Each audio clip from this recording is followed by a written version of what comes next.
Hi, my name's Dee and welcome to Sunchild Tarot. Now this is a general reading taking in the effects of the total eclipse. Now this is a fairly big event compared to some of the events that have happened in 2020. It's not an enormous event, but it is setting the stage for an enormous event with the great or grand conjunction of Jupiter and Saturn coming up on the solstice. It is a total eclipse, so it does have extra whammy. I mean, an eclipse is an eclipse, but the fact that it's total has that little bit of extra whammy. Now, I've covered, with astrologer David Fischer, I have covered the astrology of this total eclipse in some detail in a show that we've called 2020 season finale, which link for which will be down in the description. This is a general reading. I am looking at the energies, but I am looking for your sign. It's the same intro for everybody, timestamp as normal. So what's your sun, your moon, your rising? This I'm using oracle cards rather than a tarot Celtic cross this time, because this is a time for setting priorities. This is a time for working out how to manifest the next timeline that you want once we have the grand conjunction cycle change into the air signs. You either know what that means or it doesn't, but basically December the 21st, really big aspect coming up, sets the stage for the next 20 years and for the next 200 years and quite possibly 800 years, again refer to the 27 grand season finale. But what I will cover is the angels and demons that are looking after this. We have Michael, who represents, fertility, fruitfulness, unity. So there is a push towards coming together. And also what we set into motion now will hopefully get bigger. Now that has a good side and a bad side, because the two Goetic spirits that rule this decan, we have Renove, who is a favourite of mine. Astrologically, he can represent slavery, but magically, Renove is,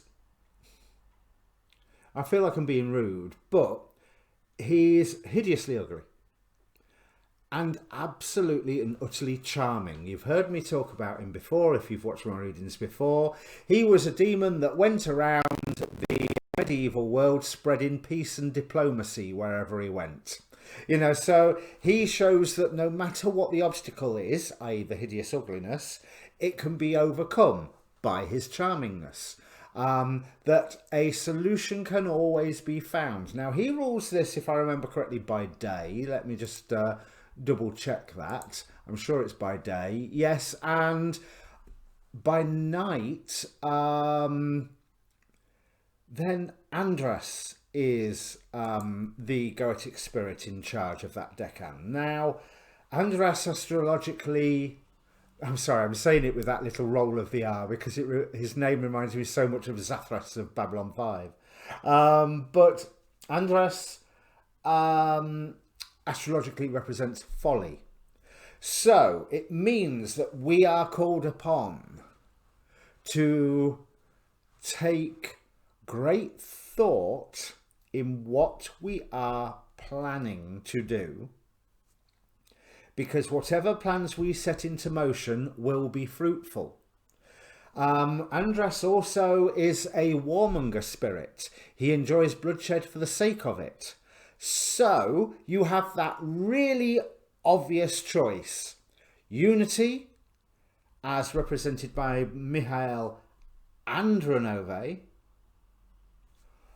or division, as represented by Andras. So whatever you're doing, I would say it's a good idea to make sure that your plan involves people coming together rather than drawing a battle line and go in charge.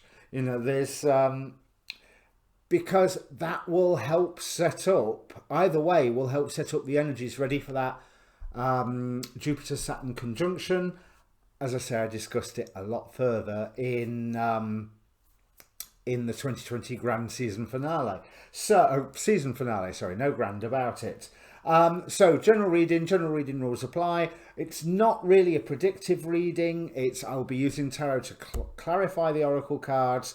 But what we are doing is looking at the energies that we could use, or if I dare use the word should, that we are advised to use to send your energy forward to create the best timeline for not just you, but for you and yours. And that's the important thing that I want to draw out, certainly with Mihail and Renove, giving that message of unity.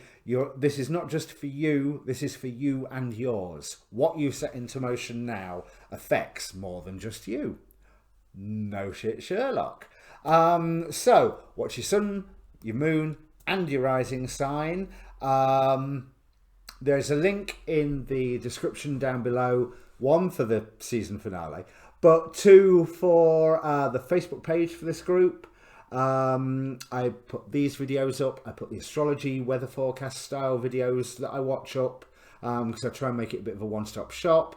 And it's got its own inbox, so if you want to contact me for a personal reading, that's one of the best ways to do it. Well, it's the best way to do it. Also down there's a Linktree link that will give you my Twitter, my Tumblr, and all the various different paths that you can take to contact me. But Facebook's the best bet, really. It gets checked the most often, or even better, my phone tells me what's going on. So yeah, I think I will bring up your cards. I'm sure there was something else I was going to say, but no, let's crack on and bring up the cards. Okay, Pisces, and if you're Pisces rising, this is occurring in your 10th house. Your achievements and your status in the outside world, what you are able to accomplish and be known for in the outside world. And that's an interesting place to start. Excuse me. With this Eternal Union card. Now, initially, it says Eternal Union, new love is forming, and it looks also very, very romantic and what have you, doesn't it? So you're like thinking, ooh, that looks good. The eclipse is going to bring me a partner if I don't happen to have a partner. Yeah, it's clarified by the Five of Swords. So looking at what the book says about this card, it's saying, look at the people in your life, especially those who are causing you aggravation, those who you despise, those who are opposed to you. Could they possibly be a soulmate coming into this life, coming into your life even, to show you something, teach you something, enable you to learn something through the experience? And one, you might be a bit softer on them. But that's a really interesting idea of love out of conflict. But I believe that there's one thing I want to say here is resist. If you win some form of battle, resist claiming all the spoils for yourself. Don't know where that just came from, but that's what I got from that one. Because it's really important with that Eternal Union card to actually recognize the worthiness or the divinity of all others. Even if they are your enemy, they are still, if they are living and breathing and in this world, they are part of creation, and therefore God made them, you know, to simplify it, you know, it is all part of divine expression. So maybe, what's the phrase, do unto others as you'd have them do unto you, and don't wipe the place clean on your way out. Because with the eyes on the prize card, it's talking about where you have grown, where you have already developed and matured, and the fact is that it takes other people time to catch up. Six of Cups, you couldn't mirror these two cards more with the Oracle card meaning and the Tarot cards. because that eternal union is talking about seeing your enemy as a potential soulmate, and the eyes on the prize is pointing out how people around you, I mean, it uses a quote from Steve Jobs, about how it takes the press a while to catch up with the new you when you've changed and you've grown, and they're still thinking about the you from 18 months ago.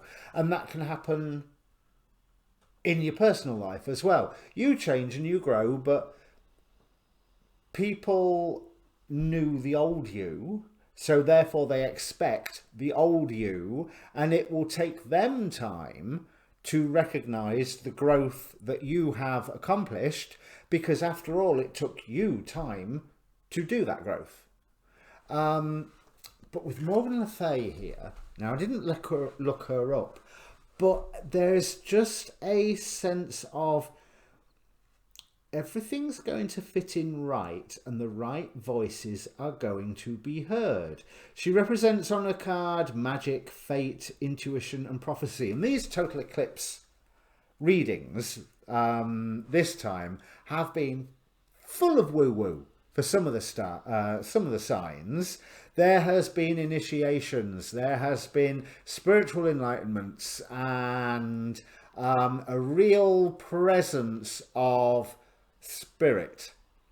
Now, if that's what you're looking for, that is what you're going to be finding over the next 6 months. I'm not sure how much more I want to go on that, apart from here in the Saints and Mystics. So I mean, the deck name rather gives it away. But we have one of my personal heroes, Dion Fortune, and with her, Emanuel Swedenborg, who pretty much through his writing reintroduced the concept of discussing whether the afterlife is a thing into polite dinner conversation in his time. His writings are comparable to some of the more modern mystics that we're aware of, where the amount of illumination that he received from spiritual sources later on in life. But he started off as a scientist, he started off as a physician. This was a man of science who looked at things in a scientific way and still managed to find the spiritual truths. Now, Dion Fortune, again, a ritual magician, is a scientist. You will try, a ritual magician will try some magic, and it either works or it doesn't. And if it works, then you see how you can make it work better. You see what form of personal transmutation you can go through yourself. So there's... Here she represents ceremony, but ceremony with purpose. I think maybe not during the eclipse itself, because they say it's not great to do ceremony during a total eclipse. This is a big total eclipse. I would not do it during the actual active time of the moon passing over the sun. I would maybe do it the day after to take advantage of the eclipse energies, but not be actually in the light of the eclipse, because it could eclipse what you are doing and bring the darkness out of what you were doing. So do it the day after, or do it after the moon has passed, and that there has been that tremendous release of energy where you can actually take advantage of it. But that's more technical stuff. It's also talking about examining what ceremonies you have, what rituals you have day to day. You know, there's obviously cleaning your teeth is a good one, or feeding yourself is a good one. You know, there's but just examine everything that you are doing. Is it in line with your end goal, whatever your end goal is? Because, as I said, other signs seem to be on their way towards an initiation, a transmutation, an enlightenment. You know where you're going, Pisces. There is no sense here that... how can I put it? If you know where you're going, you know where you're going. And you are on the path for it. And you are being reminded that you've done most of the work already. You just need to come in harmony with those things that you are still finding irritating.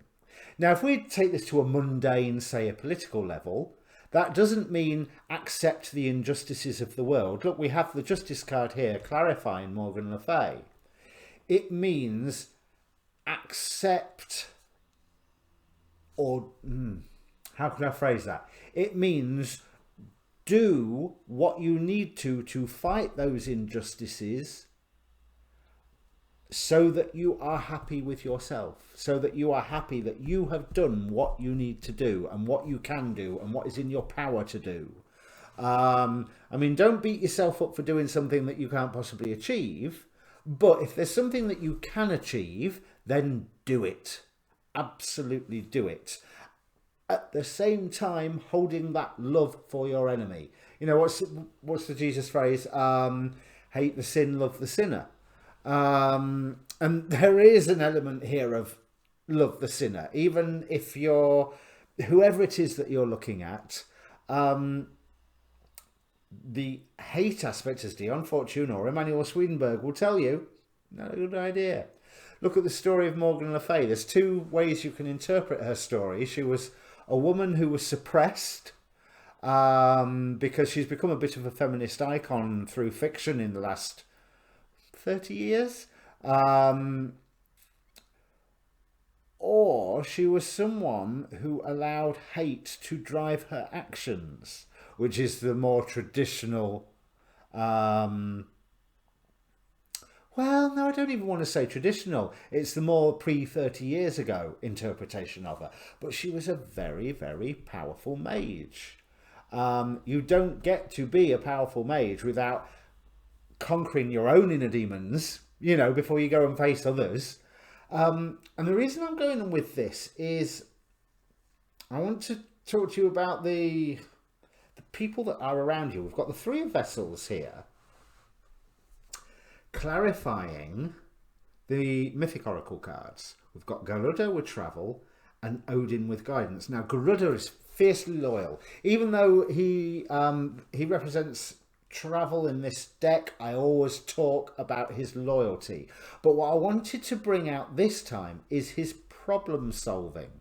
And that there is somewhere, because the reason he became Shiva's? No, not Shiva. Oops, I've forgotten that. Oh, that's so bad of me.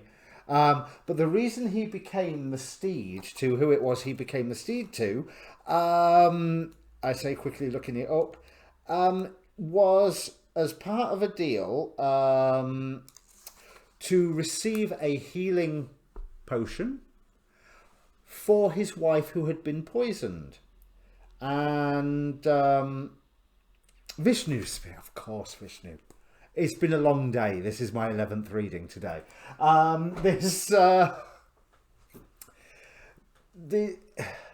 So in exchange for access to this healing elixir, he promised service to Vishnu for the rest of his natural life. But what really strikes me this time is not so much the loyalty that he showed Vishnu or his wife, but the problem-solving aspect. He went and talked to serpents first to see if their venom would be of any use, and then he ended up going talking to the gods. Which puts into context everything I was saying about fighting injustices, really, doesn't it? Because there are gods of the modern world, like the corporations and what have you. So, yeah, you fly your social justice flag or your consumer rights flag or whatever aspect of society that you are wanting to tackle, because you've been set up for this. You are being given the guidance, Odin here, guidance, and also remember that he is the All-Father. He has the authority. You can be Odin's tool on Earth, and I'd say the same if it was Zeus, to effect that change around you by remaining loyal to your people, your friends, your family, the people that you love, the people that love you, remaining loyal to them and tackling these, whatever particular issue it is. Whatever issue it is, because you've already started the growth and you're getting more growth through it. But we are going into an age, as you'll see from the 2020 season finale video me and David did, that we are shaping a new timeline. Now, if we are shaping a new timeline, you've got to get out there and shape. And Pisces, you are the end of the zodiac. You know, one thing that you know is how people feel. You certainly know how you yourself feel.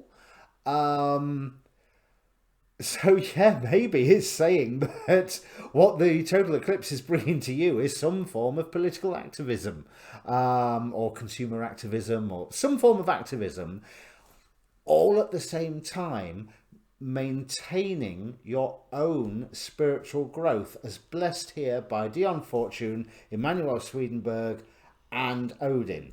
With the King of Swords clarifying Dion and Emmanuel, and seeing there's that legal aspect, especially with the Justice card just being here. So it's fighting with words, with looking at laws, but also it's looking at spiritual laws. Again, reminding us to hate the sin, not the sinner, but also choosing when, having the discernment to choose when to fight which battle.